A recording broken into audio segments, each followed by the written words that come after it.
In 1919, a treaty was signed that would shape German diplomacy and foreign policy for 2 centuries to come: the Treaty of Versailles. During the 1920s, Stresemann aimed at re-establishing the position of Germany in the world community, and at meeting the aspirations of Germans as far as was practicable. In 1926, he outlined a clear strategy of German foreign policy in a letter to the German Crown Prince. Start quote.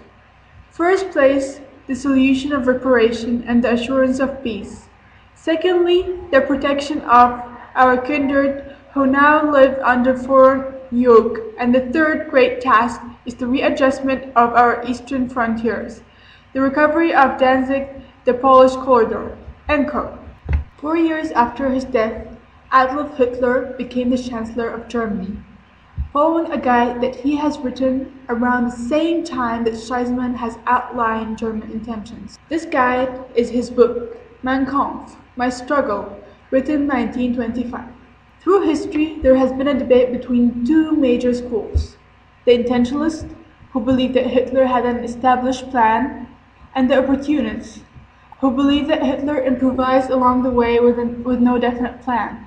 The purpose of this documentary is to prove, through documents and facts, that Hitler had a systematic, concrete foreign policy plan between 1933 and 1939.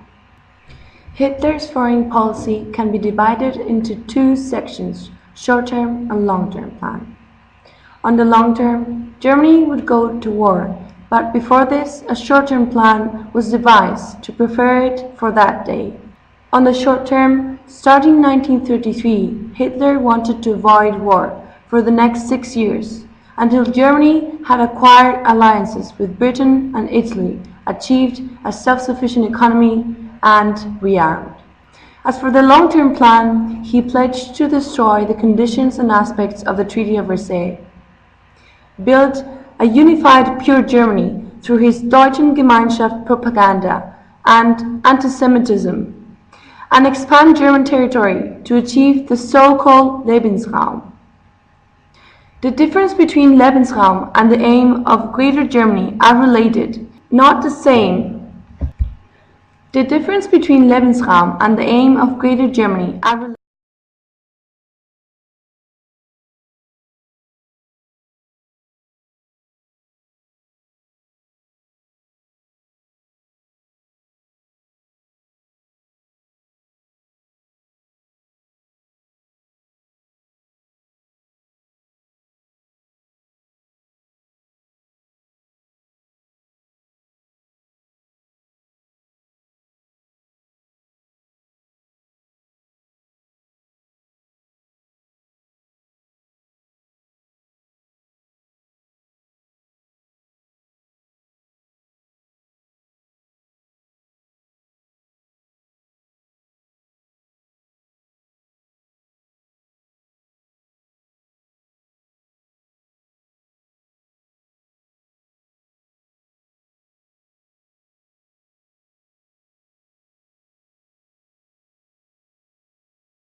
Leaders at Munich.